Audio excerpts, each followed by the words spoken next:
Hotel Kavya, smart residency and marriage house, सभी आधुनिक सुख सुविधाओं से पूर्णतः सुसज्जित, फुली एयर कंडीशन। शादी, party, birthday party, ring ceremony, seminar आदि अवसरों के लिए संपर्क करें।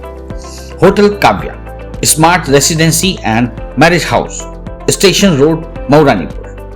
Contact number 9450067967, 05178260165। गांव का छैला लेके थैला ट्रेन में बैठा, थोड़ा ऐठा, फिल्मी फैक्टर बनने एक्टर। अब बॉम्बे पहुंचा तो क्या हुआ, चटाई लोटा, रूम छोटा, हालत जंगी, पैसे की तंगी, हक्के बक्के लोकल धक्के। तो किसी ने कहा जिम करो, अच्छे रोल मिलेंगे। तो जिम का डंबल, डायलॉग में फंबल। नमस्कार। बंजारा बीट्स में आपका स्वागत है। मैं हूं ज्योति प्रकाश खरे। आज हम आपको मिला रहे हैं एक ऐसे अभिनेता से जो बुंदेलखंड में तो क्या, मुंबई में भी धूम मचाए हुए हैं। चलिए मिलते हैं आरिफ सहडोली जी से। नमस्कार आरिफ सहडोली जी। नमस्कार आरिफ जी, आपकी ये अभिनय की यात्रा कब से शुरू हुई? ये बताने के पहले मैं बंजारा बीट्स, क्योंकि बहुत ही अच्छा नाम है, तो मेरी एक रचना है, वहां से शुरुआत करूंगा। स्वागत है। पीने का पानी नहीं मिलता, फव्वारा चौराहे पर, भय के मारे डरे निगाहें इतवारा चौराहे पर। सारे देश को उनकी चिंता, फिर भी गुमनाम रहे आरिफ, सबको सब सुख दे, घूमे बन बंजारा चौराहे पर, घूमे बन बंजारा चौराहे। वाह वाह, बहुत शानदार। आरिफ जी, आपका जन्म कहाँ से शुरू हुआ और आपकी अभिनय की यात्रा तक आप हमें बताइए। जी, मेरा जन्म झांसी जिले में एक गांव है बकुआ बुजुर्ग, जहां पर मेरा जन्म हुआ। और मैं कहूँ तो जो अभिनय के जो अंकुर भी उसी गांव से फूटे, क्योंकि मेरे दादाजी के दांत नहीं थे। अच्छा। तो देखिए, अभिनय के संस्कार और अभिनेता बनने की जो प्रक्रिया है, तो मेरे को याद है कि मेरे दादा हमारे यहाँ गोहाना कहलाता है। गोहाना मतलब जिसमें गुड़ मिला हो मट्ठे के साथ। अच्छा।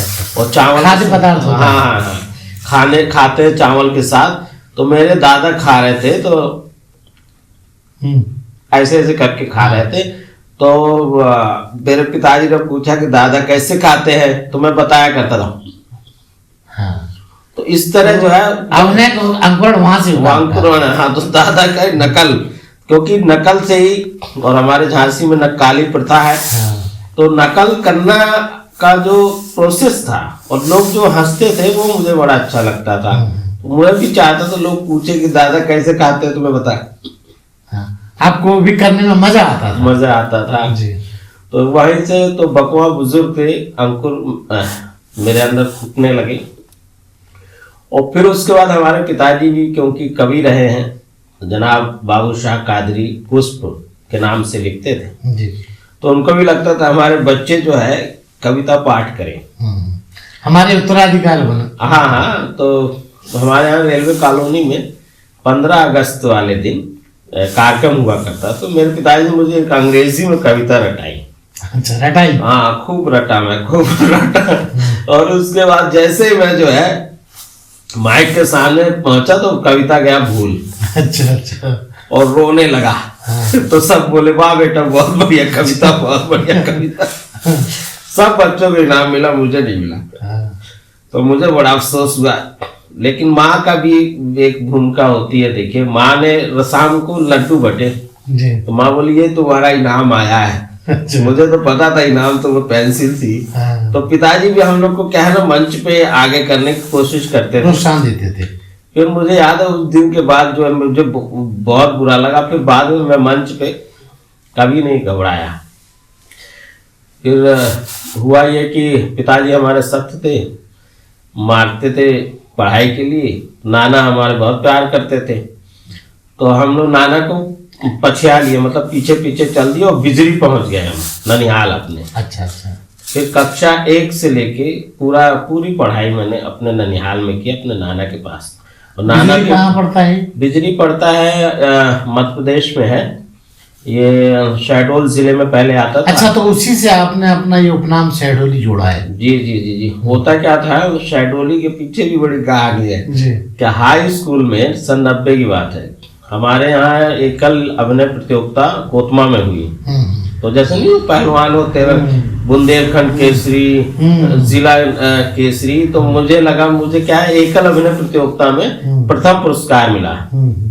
इतनी बड़ी शील्ड मिली और 501 रुपए का इनाम मिला। तो मुझे लगा कि मैं शहडोल लेवल का कलाकार हो गया। अच्छा। तो वहां से शहडोली फिर मैं अपने आगे लिखने लगे? हाँ, लिखने लगा। फिर झांसी आता था तो मुझे शहडोल भी, जैसे ना बरेली झांसी, तो मैं शहडोल भी ना लिख के शहडोली मेरे आगे फिर वो लिखा आपके जाने नाम के साथ रच बस गया। हाँ। अरे भाई, आपकी शिक्षा दीक्षा कहाँ तक हुई टोटल मैंने जो है BA LLB किया हुआ है। और ये BA मेरा जो है पहले मध्य प्रदेश में था, स्वामी विवेकानंद महाविद्यालय मनिंदगढ़, गुरु घासीदास विश्वविद्यालय के अंतर्गत आता था, बिलासपुर, जो अब छत्तीसगढ़ में। अंबिका सरोजा। जी जी जी जी जी। अब फिर उसके बाद मैं झांसी आ गया। पिताजी बोले आगे पढ़ाई के लिए, तो मैंने यहीं बुंदेलखंड महाविद्यालय से LLB अच्छा की। और मेरे पिताजी कहते थे जब इस लाइन में न चल पाओ तो वकालत करते थे। विकल्प उन्होंने जो है वकालत कर दिया। अभिनय का भी कोई आपने शिक्षा दीक्षा ली? जी हाँ, मैं क्योंकि रंगमंच से लगातार यहाँ झांसी में कर रहा था। और देखिए, डर आदमी को बहुत चीज में करवाता है, भय।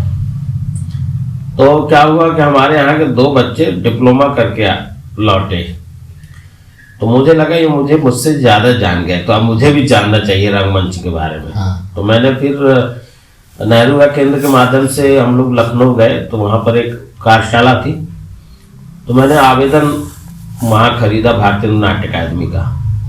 और संयोग था कि उसमें मेरा हो गया। 250 छात्रों ने लगभग उसमें फॉर्म भरे थे, जिसमें से 10 छात्र चयनित हुए थे, उसमें एक मेरा भी नाम था। जी। फिर संयोग देखिए कि उसी साल योजना बनी कि इन बच्चों को भारतीय नाट्य अकादमी के अलावा भारतीय फिल्म एवं टेलीविजन संस्थान पुणे भी भेजा जाए। तो हमारा पहला बैच था जो पूना गया, और वहां पर जो है 3 माह का हम लोग ने फिल्म एंड टेलीविजन का हम लोग ने ट्रेनिंग की। और मुझे याद है कि बचपन में मैंने पिताजी से वो कटिंग दिखा के पूना पढ़ने की इच्छा जाहिर की, क्योंकि पिताजी बोले बहुत पैसे लगते बेटा, हम ना भेज पाएंगे। तो मुझे अफसोस हुआ था, लेकिन मैंने देखा कि आप लगे रहिए तो आप जहाँ पहुंचना चाहते हैं पहुंच जाते हैं। हाँ, तो खैर जब शिद्दत से कोई काम करेंगे तो पूना जब मैं पहुंचा, तो जब हम लोगों ने 5-5 मिनट की फिल्म बनाई थी, बल्कि मैं रो भी दिया उस दिन। मुझे लगा ऐसा सपने का साकार होना जैसा लगा ना कि FTII जाना भी अपनी खुशी की बात थी। क्योंकि तो मुझे कटिंग आज भी मैं रखा हुआ हूँ। पिताजी को मैंने सन 90 में दिखाई थी। मैंने पिताजी मुझे यहाँ पढ़ना है, क्योंकि सिनेमा की पढ़ाई महंगी तो होती है। तो इस तरह और इत्तेफाक रहा कि, और उसी दौरान राष्ट्रीय नाट्य विद्यालय भी हम लोग को भेजा गया 1 महीने के लिए, जहाँ हम लोग ने आधुनिक ध्वनि एवं प्रकाश का प्रशिक्षण प्राप्त किया।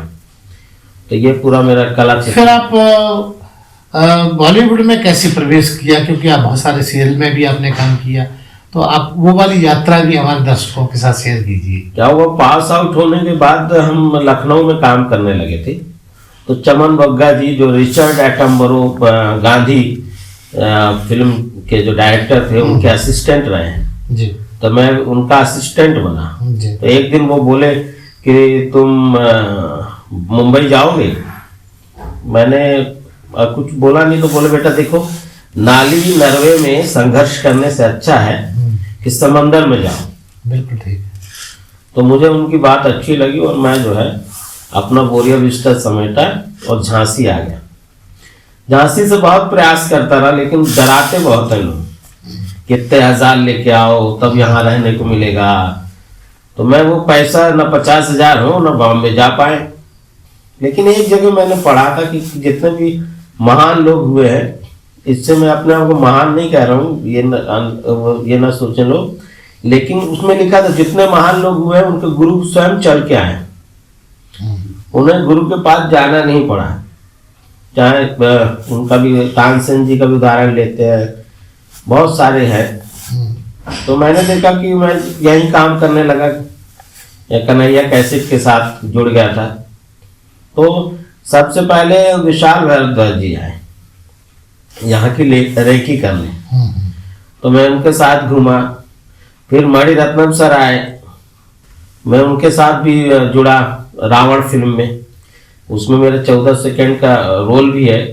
फिर यहाँ मैं घर घर खेली के लिए अरविंद बब्बल जी आए, तो मैंने देखा गुरु सीरियल था। हाँ सीरियल था, बहुत चर्चित सीरियल था, ये जी टीवी पे आता था, राजश्री प्रोडक्शन का था। तो मैं देखा ये 3 लोग यहाँ पर आए, इनका ही प्रभाव मुझे इतना पड़ा, इसी ने मेरा सर्किल जो है मुंबई में बनाया। और जब मैं मुंबई पहुंचा तो ये जो फिल्म मैं रावण किया था, इसका मुझे बहुत लाभ मिला। ज्यादातर काम जो मुझे मिले, अगर मैं उसको महसूस करूं तो उसने रास्ता खोला। तो ये देखिए, जब आप कुछ पढ़ते हैं तो सकारात्मक आपकी बातें आपके दिमाग में आती हैं। और वैसे ही लोग कभी कभी कहते हैं यार कि ऐसे नहीं हो सकता, लेकिन मैंने देखा जो कहावत है ना, जैसा खाए अन्न वैसे बने मन, उसी तरह आप जैसे सोचते हैं वैसे आपके अंदर के हार्मोन्स डेवलप होने लगते हैं। मैं जब लोगों को बता दूं, ये संयोग कह लीजिए या कुछ भी कह लीजिए, जैसे कि एक बार सिटी ऑफ जॉय फिल्म देख रहा था मैं ओमपुरी जी की, तो मैंने कहा ये हॉलीवुड का डायरेक्टर है, क्या हमको कभी मिलेगा? संयोग देखिए, मैं वो भी ओरछा है, मैं 3 महीने उनके साथ रहा।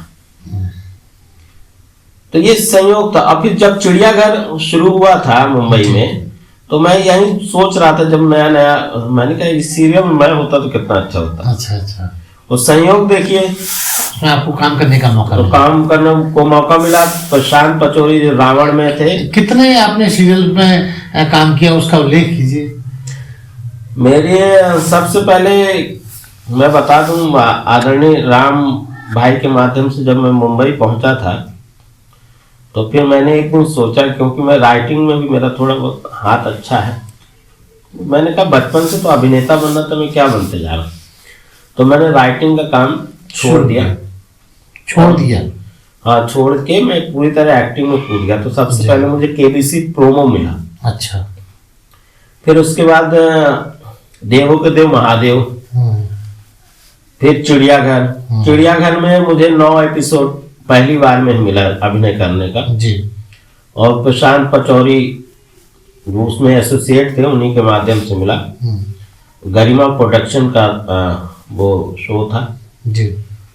फिर उसके बाद उनके जितने भी सीरियल आए, जी टीवी का नीली छतरी वाले हो, स्टार प्लस पे आता था आपका हर शाख पे उल्लू बैठा है, लापतागंज, पिटरसन हिल, कृष्ण कन्हैया, और लास्ट जो उनका शो था ऊपर वाले बापू सब देख रहा है। कॉमेडी के जितने भी शो उनके आए, उसमें मुझे उन्होंने भूमिका दी।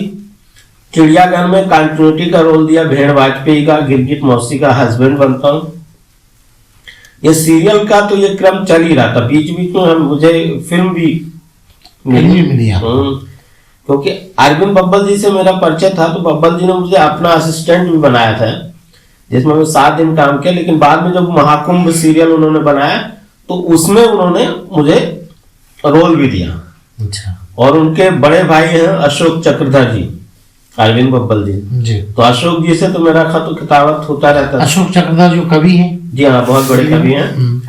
क्योंकि मेरी पत्र लिखने की आदत थी, तो उन्होंने पत्र से एक बार मार्गदर्शन दिया था मुझे, बहुत अच्छी लाइन थी। मैं पहली बार महाकुंभ के सेट पे उनसे मिला जी। तो उन्होंने कहा था कि फूल को कैद किया जा सकता है, मगर उसकी खुशबू को नहीं। अच्छा लिखने के लिए अच्छा पढ़ना अनिवार्य हो गया। बिल्कुल ठीक है। तो मुझे अपने अंदर कॉन्फिडेंस था कि अगर मुझमें टैलेंट होगा तो मैं बढ़ूंगा, और उसी कॉन्फिडेंस के तहत ही मैं आगे बढ़ता गया और प्रोत्साहित होता गया।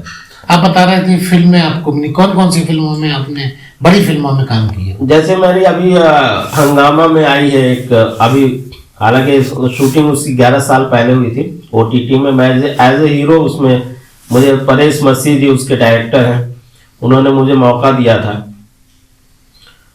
और उसके अलावा अभी जो एक मेरी शॉर्ट फिल्म बहुत चर्चित है, बिरयानी। अच्छा। जो मैक्स पे है, डिज्नी हॉट स्टार पे है, पॉकेट फिल्म्स पे है। मेरी एक फिल्म जो है जल दानव, जो हमारे ताल बहट के पास ही शूट हुई है, उसका 40 सेकंड का टीजर कटा, उसमें भी मुझे महत्वपूर्ण, और वो अभी पेरिस, लंदन और कई विदेश के फेस्टिवल्स में घूम रही है जी। एक जो अभी मुख्य खलनायक के रूप में अभी एक फिल्म मैंने की है, गुठली लड्डू, जिसके निर्देशक हैं इशरत आर खान साहब, निर्माता प्रदीप रंगवानी जी। जिसमें मुख्य खलनायक की भूमिका मैंने की है। कलकत्ता फिल्म फेस्टिवल में चयनित हुई है, अयोध्या फिल्म फेस्टिवल में उसको बेस्ट फिल्म का अवार्ड मिला है। जी। अरे भाई, जैसे आप बता रहे हैं कि किसी में आप मुख्य अभिनेता के रूप में, किसी में आप कॉमेडियन के रूप में, किसी में संक्षिप्त रूप में है, तो आपको सबसे ज्यादा किस विधा में मजा आता है, कॉमेडी में या सीधे सीधे हीरो बनने में? देखिए, एक्टर जो है, एक्टर को सब में मजा आता है, लेकिन हर एक्टर जो होता है किसी बड़े एक्टर को देख के ही सिनेमा में जाता है। हाँ, उसको फॉलो करता है। हाँ, लेकिन जैसे मैं हंसी हंसी में कहता भी हूँ लोगों से कि जो आप बनना चाहते हैं, तो क्या आप वो बन रहे हैं? नहीं बन रहे हैं तो इस लाइन में क्यों हैं? मान लीजिए हम अमित जी को देख के गए या संजीव कुमार जी को देख के गए, तो ये हम उन जैसा बनने की कोशिश करें ना। तो जब कोई मुख्य किरदार मिलता है तो बहुत अच्छा लगता है, मतलब आप पे आपके मनपसंद फोकस हो। अब कजरी में भले ही कम बजट की हो, लेकिन उसमें हीरो तो थे। हाँ। अब जैसे ये खलनायक है इसमें, तो पूरा एक उसमें कैरेक्टर है मेरा चौबे जी का, तो चौबे जी पूरे फिल्म में नाम लिया जाता है। तो अच्छा लगता है जब आप बड़ा कुछ करते हैं, तो आपको करने में भी अच्छा लगता है और बहुत सारी जिम्मेदारी भी होती है, क्योंकि उसमें आपको कई वेरिएशन मिलते हैं एज ए एक्टर। जैसे चिड़ियाघर में हमने भेड़ वाजपेयी किया, तो जितने भी त्योहार होते हैं, हर त्योहार को उस सीरियल के अंदर हम लोगों ने मनाया, एंजॉय किया। और एज ए भेड़ का तो अपना एक ही स्टाइल होती है, मैं उसी का करता था। जो सब कर रहे हैं हम भी कर रहे हैं। उसका इंटरेस्टिंग मैं बता दूं, मैं हमारे वहाँ एक दरगाह है बरसोवा में, वहाँ भेड़ पली हुई थी। तो मैं देखने जाता था भेड़ को। अच्छा, कि वो कैसे करती है, ताकि वो कैसे देखती है, क्या करती है, तो मैं उसका इमिटेशन करता था। तो मैं भी करता था जैसे भेड़ करती है। फिर चिड़ियाघर में भी लास्ट जब चिड़ियाघर में ये हम लोग का ट्रैक खत्म हो गया था, तो बाद में मैं छछुंदर मामा को भूल गया। अच्छा, छछुंदर मिली आपको देखने को? हाँ, छछुंदर जैसे बचपन में देखा ना हम लोग, ऐसे ऐसे करती रहती है। हाँ, ऐसे करती है। तो हर डायलॉग्स के बाद ऐसे करना पड़ता है, तो उस पात्र को जीना पड़ता है। हाँ, बहुत बड़ा काम नया, मतलब हम लोग को तो हर चीज देखते हैं, बारीकी से ऑब्जर्वेशन करना होता है। हाँ, चाहे मेरा दिल्ली में मास्टर जी का कैरेक्टर हो, तो हमारे यहाँ एक गुरु जी थे चतुर्वेदी जी, तो कभी सख्त कभी नर्म। तो हम लोग जब भी एज ए एक्टर कोई भी कैरेक्टर लेते हैं, तो समाज से उठाते, कहीं बाहर से। जैसे मुरारी पोस्टमैन चकल्लासपुर में किया था हमने, उसकी भी बड़ी तारीफ हुई थी जी। एक अवधि की फिल्म हमने की थी, फैंटास्टिक दुल्हनिया जी, उसमें प्रोफेसर बना हुआ, भुलक्कड़ प्रोफेसर। अच्छा, अभी मौका भोजपुरी में मिला आपको? नहीं, भोजपुरी में हमने अभी तक काम नहीं किया है। अब बात हम करते हैं बुंदेली फिल्मों को आपने कभी किया, और उसमें कैसा रिस्पांस रहा आपका? मैंने भाई रजनीश बच्चन जी हैं, उनकी फिल्म मिस्टर बुंदेलखंड, उसमें काम किया था। हालांकि खलनायक बनाया था उन्होंने, स्वयं हीरो थे। अच्छा अनुभव था। देखिए, अपनी भाषा के साथ काम करना अच्छा लगता है। और आपको बता दें, जो हमारी गुठली लड्डू है, अगर आप कोलकाता इंटरनेशनल फिल्म फेस्टिवल का ब्रोशर देखेंगे तो उसे बुंदेली फिल्म के रूप में, लैंग्वेज के रूप में उसमें शामिल किया गया है। तो हम लोगों ने किया गया है। तो बुंदेली को इंटरनेशनल कैनवास पे ले जाने का हम लोग का प्रयास है। हालांकि प्रयास बहुत सारे लोगों ने किया भी है, बैंडिट क्वीन हो या पान सिंह तोमर हो, जिसमें बुंदेली भाषा का इस्तेमाल किया गया। तो यहाँ जो है, अभी पिछले दिनों एक ने बहुत अच्छी बात मुझसे बोला कि बुंदेली का मार्केट नहीं है, तो हमने यही कहा था बुंदेली के मार्केट की कोई फिल्म बताओ जो अभी बनी हो। तो क्या है ना, अभी यहाँ बड़े लेवल पे प्रयास हुए नहीं। क्या लगता है बुंदेली जो फिल्म लाइन के लोग हैं या यहाँ की पूरी एक बड़ा भारी भीड़ है, वो क्यों नहीं डेवलप हो पा रही? इसके पीछे आपको क्या वजह लगती है? मेन मुझे जो लगता है कि शेखर कपूर साहब ने एक बड़ी अच्छी बात कही थी, कभी भी कोई भाषा अगर तरक्की करती तो उसके लोग उसको लेके जाते हैं बड़े कैनवास, उसी के लोग। हाँ। या कहानियां लेके कौन जाएगा। हाँ। जैसे हम गए, या हमारे प्रवीण चंद्रा जी जो कोच के हैं, उन्होंने डायरेक्टर इशरत साहब से कहा कि आप बुंदेली भाषा अपनी फिल्म में रखिए, तब उन्होंने रखी और मुझे भी उसमें इन्वॉल्व किया। तो बड़े कैनवास पे काम तभी हो सकता है जब यहाँ के लोग ज्यादा से ज्यादा वहां जाएंगे। जैसे हमारे भाई राट के हप्पू सिंह हैं, उन्होंने बुंदेली बोली और उससे पॉपुलर भी हुए। भाभी जी घर पे हैं। भाभी जी घर पे। तो कौन लेके गए ना। तो अब जो प्रयास हो रहे हैं, जो लोग मुंबई गए हैं भाषा को लेके, वो भाषा को आगे बढ़ाने का प्रयास कर रहे हैं और कई फिल्मों में देखने को बुंदेली मिलेगी बड़े लेवल पे। अच्छा अरे भाई, जैसा कि मुझे पता है कि आप लेखन से जुड़े रहे, आपने लेख भी किया, तो आप हमें अपनी कोई बेहतरीन रचना जो आपको बार बार सुनाने को कहा जाता हो मंच पे या गोष्ठियों में, हमारे दर्शकों के साथ शेयर कीजिए। जी, मैं तो अभिव्यक्ति की रचनाएं लिखता हूँ और मुंबई में जो देखा उसी को लिखा मैंने।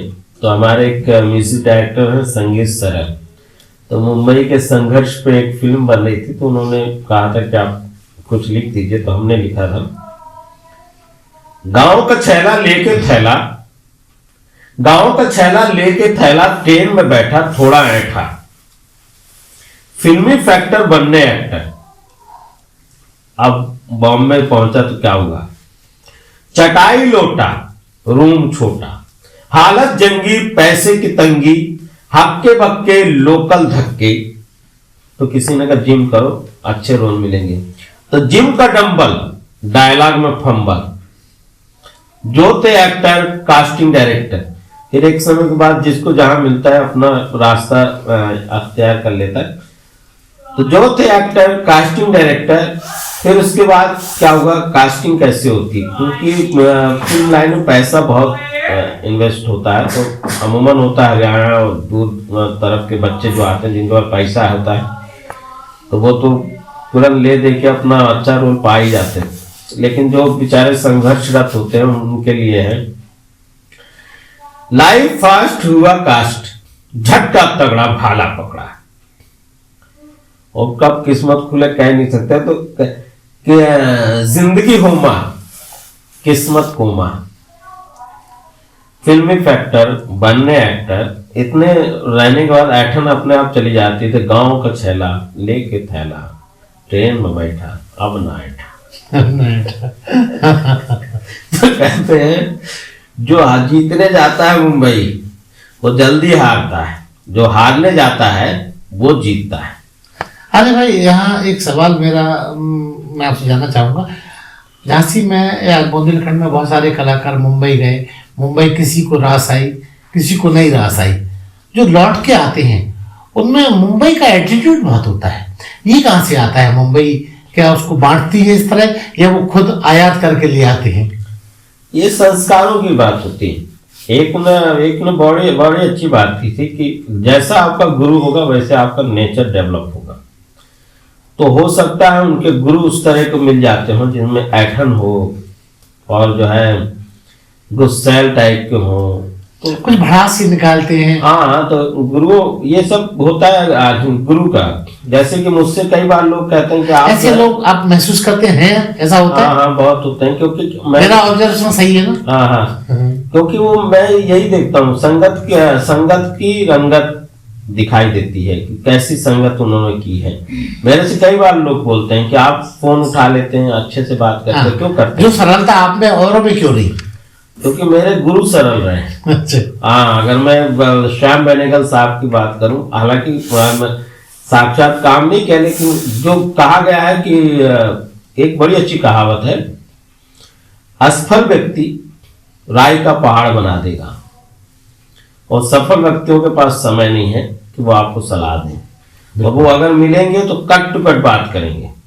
श्याम बेनेगल जी का एक उदाहरण बता रहा हूँ। मैं यहाँ से गया था सहमत की कॉन्फ्रेंस में, तो बेनेगल साहब मुझे दिख गए, तो मैं तुरंत गया उनके पास। मैंने कहा, उस समय मैं एनएचडी वगैरह करने की सोच रहा था, तो मैंने कहा सर आपने एनएचडी किया है? तो बोले नहीं मैंने एनएचडी वालों को मौका दिया है। अच्छा। तो मैंने कहा फिर आपने सीखा कहाँ से? हाँ। तो जैसे अदीबा कैमरा लेके बैठी, तो ऐसे एक जो है कैमरा से फोटोग्राफी कर रहा था एक व्यक्ति, तो उन्होंने कहा अगर ये कैमरा मेरे हाथ में आ जाएगा मैं सीखूंगा ना। हाँ। मैंने ऐसे सीखा। हाँ। कितना बड़ा गुरु है। सरलता से उन्होंने सरलता से किया। तो ये इसीलिए एक और कहावत, लदे हुए वृक्ष ही झुकते हैं, जिनमें फलदार जो वृक्ष नहीं होते हैं वो नहीं झुकते। और नरेंद्र कोहली जी या भीष्म साहनी जी, मैंने इनको पत्र लिखा, इन्होंने पत्र का जवाब दिया। इसीलिए कोई मुझसे प्यार से पूछता तो मैं सही रास्ता बताने के लिए तैयार रहता हूँ। मेरे गुरु ऐसे नहीं रहेंगे, इस तरह वाले रहे नहीं है, तो शालीन रहे हैं। तो नेचर क्या है, किसी भी व्यक्ति का जो प्रतिबिंबित होता है उसके गुरु से होता है, उसकी संगत से होता है। जैसी संगत होगी वैसी रंगत संस्कार से होता है। संस्कार से होता है। अरे भाई, झांसी में बीएफए का उद्गम हुआ था कुछ वर्ष पहले, अब उसका कुछ समझ नहीं आ रहा, क्या वजह है इसके विखंडन का? क्यों विखंडित हो गया ये? क्योंकि बुंदेलखंड में स्थानीय लोगों को, कलाकारों को बहुत सारी अपेक्षाएं थी, लेकिन वो ठंडे बस्ती जैसा क्यों हो गया?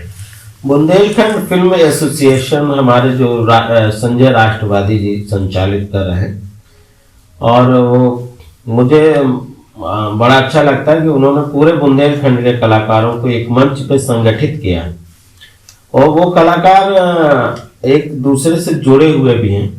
अभी क्योंकि कोरोना काल चल रहा था और कोरोना काल का संक्रमण चल रहा था, इसीलिए मुझे लग रहा है कि उनकी कुछ गतिविधियां अभी थमी हुई हैं, क्योंकि बड़े आयोजन हो नहीं पा रहे हैं। संजय राष्ट्रवादी जी से एक दिन मेरी ऐसी बात भी हुई थी, तो बुंदेली फिल्म फेस्टिवल को लेकर प्लान बनाने का प्रयास किया था। तो वो क्योंकि उसमें अच्छे अच्छे लोग जुड़े हुए हैं, झांसी के प्रबुद्ध लोग जुड़े हुए हैं। कुछ लोग ऐसे भी हैं जो ये बताते हैं, हमारे इंटरव्यू के दौरान कुछ लोगों ने चर्चा की कि वो तो कुछ खास समूह को लेकर ही चलाया जा रहा है, तो क्या आपस में मतभेद हैं? देखिए, मतभेद और मनभेद ये दोनों होता है। आपस में इसलिए होता है जब वो आपसदारी होती है। एक बार मैं घटना बता देना चाहूंगा। एक बार मैंने एक के स्टाफ को डांट दिया, बहुत बुरी तरह डांटा। वो लड़का रोने लगा। जैसे वो आए, बोले आरिफ जी आप हमारे स्टाफ को डांटेंगे नहीं, मैं अपने परिवार का सदस्य मानता हूं इनको। तो मैंने भी तुरंत मेरे दिमाग में जो मेरे अंदर से भाषा निकली, मैंने कहा परिवार का मानता हूं इसलिए डांटा है, मैं राह चलते तो किसी को नहीं डांटता। तो जहां आपसदारी, जहां अपनत्व होता है वहीं शिकायत होती है। तो मेरा ये मानना अपनत्व उन लोगों में ज्यादा है जिनमें मतभेद हो रहा है। जी बहुत, इसलिए आत्मीयता है, इसलिए तो लड़ रहे हैं। अच्छा, लड़ पक्का रहे हैं, लड़ेंगे झगड़ेंगे तभी कुछ क्रिएशन होगा, कुछ अच्छा होगा जी, और वो समाज को कुछ अच्छा देने का प्रयास करेंगे, ये मेरा मानना है। और बुंदेलखंड फिल्म एसोसिएशन जो है बहुत अच्छा काम आगामी समय पे करेगा। अरे भाई, जहाँ आपने इतना बहुत कुछ किया, एक छोटे से इंटरव्यू में साहब आना बड़ा कठिन है। अरे भाई, आप इतना सब कुछ किया तो आपको सम्मानों से जरूर नवाजा गया होगा, उसका भी उल्लेख करें हमारे दर्शकों के लिए। देखिए, जो सम्मान है लोगों का प्यार है, और मुझे तो झांसी में बहुत प्यार दिया। जब मैं आज की तस्वीर नुक्कड़ नाटक करता था, मीडिया क्लब ने सम्मानित किया था। फिर यहाँ एक युवाओं का उत्कृष्ट पुरस्कार होता है जिला स्तर पर नेहरू युवा केंद्र की तरफ से, जिला युवा पुरस्कार, और उसको भी मिला मुझे। फिर उसके बाद झांसी से ही 2 बार मैं नेशनल यूथ अवार्ड के लिए भी नामित हुआ। वो अलग बात है कि नहीं मिल पाया, क्योंकि ऊपर लेवल पे पैरवी अच्छी तरह मेरी नहीं हो पाई। और बिहार औरंगाबाद फिल्म फेस्टिवल हुआ था, वहाँ सम्मान दिया गया, जूरी का सदस्य बनाया गया। तो हमारे जितने भी चाहने वाले, जहाँ भी चाहता हूँ पूरे हिंदुस्तान में, हर जगह सम्मान मिलता है, प्यार मिलता है। और मैंने अभिनेता की जो अभिलाषा होती है, मैंने कविता भी लिखी थी, आपको कहीं देखा है, आप टीवी पर आते हैं, एक फोटो प्लीज, यही एक सुख सारे दुख भुला देता है। बस आपको कोई पहचान ले, कहीं पर जाए, और आपको जैसे आप पहले झांसी के थे, अब कई जगह से बुलावा आता है दूर दराज से, तो वो तो एक्टर क्या ना, अचानक उसका जो है उसका सम्मान दर्शक ही होते हैं, सम्मान दर्शक ही होते हैं। एक तरह से दर्शक का ही प्यार होता है, उसको मिलता रहता है। इसीलिए जो भी सम्मान मिले सब दर्शकों का प्यार है, मोहब्बत। अरे भाई, आने वाले साल का जो नया साल आ गया, इसमें नया धमाका आप क्या करने वाले हैं? नया धमाका तो शुरू हो ही गया है कि एक तो आपकी वो एक कजरी आई गई है OTT प्लेटफॉर्म में, एज ए नायक उसमें थे हम, मुख्य भूमिका है, खलनायक के रूप में हमारी जो है गुठली लड्डू फेस्टिवल में रन कर ही रही है। तीसरी फिल्म जलदानो है, वो भी रन कर रही है। एक वेब सीरीज मैं बिहार करने फरवरी में, अगर कोरोना का संक्रमण ना रहा तो फरवरी में बिहार जाना है। एक वेब सीरीज है जिसको डायरेक्ट कर रहे हैं अभय सिंह आनंद जी, तो उसमें अच्छी भूमिका करने का अवसर मिल रहा है जी। और बहुत सारे प्रोजेक्ट हैं हमारे। मैं क्योंकि अभी मैंने क्या है, स्थानीय स्तर पे भी काम करना शुरू कर दिया है। अमूमन होता है कि एक मकाम मिल जाने के बाद, या जो आप बात कर रहे थे ना, एरोग्रेंट आ जाता है कि मैं कुछ हो गया हूँ, अहम आ जाता है आदमी में, तो वही हो जाता है। तो वो क्या करते हैं, कोई नया व्यक्ति आता है, उससे कहते हैं हम तेरे साथ काम नहीं करेंगे। लेकिन हमने दोनों तरफ, अर्श और फर्श दोनों को पकड़ के रखा हुआ है। DDMP में के लिए हमारे दिल से दिल और देव श्रीवास्तव, दतिया के लोग वो बना रहे हैं, उनके साथ भी मैं जुड़ा हुआ हूँ, उनके साथ काम कर रहा हूँ। और जो भी लोग काम करेंगे, नए लोग होंगे, उनके साथ भी जुड़ के मुझे अच्छा लगता है, क्योंकि मेरा यह मानना है जड़ों को अपनी पकड़ के रखना चाहिए। अरे भाई, आपके अभिनय के अलावा और ऐसे कौन से हिडन शौक हैं जो आप चुपके से मेंटेन करते रहते हैं? नहीं, देखिए इसमें हमारे यहाँ एक संस्कृत श्लोक है, न तज्ज्ञानम न तत्शिल्पम न साविद्या न सकला नासो योग तत्कर्म नाट्येषु दृश्यते। नाट्यकला में संपूर्ण विधाएं आती हैं, इसीलिए हम लोगों को संपूर्ण विधाओं का ज्ञाता होना जरूरी होता है। ऐसे इसीलिए आप कभी कोई मुझे पत्थरों के सेमिनार में देख ले तो मुझे लगा ये यहाँ क्या कर रहे हैं, लेकिन वो भी मेरा एक, मुझे वो भी जानना चाहिए।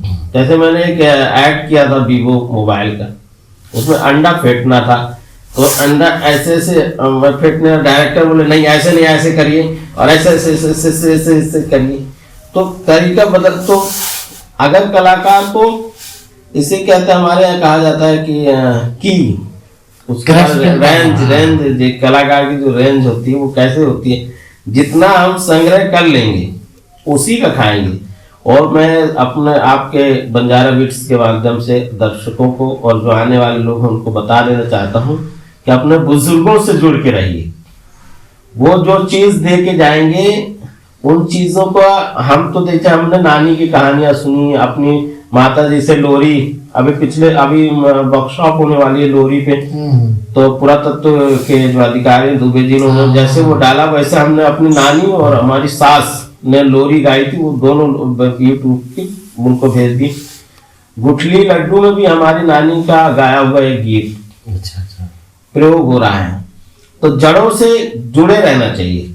जो जड़ों से जुड़ा रहेगा वो बहुत आगे जाता है, ये मेरा मानना है, हमने ये अनुभव किया है। तो जड़ को पहचाने और जड़ों से जुड़े रहें। आने भाई की ऐसी कोई ख्वाहिश जो जब्तशुदा है उसका उल्लेख करें। हमारे इच्छाएं जो है कहते हैं कि पहले मैं देखता था, हम जब कुछ हम कहते थे ए ऊपर वाले एक सीरियल एक फिल्म करा दे, जब उसने एक सीरियल एक फिल्म करा दे तो इच्छाएं और बढ़ती चली जाती।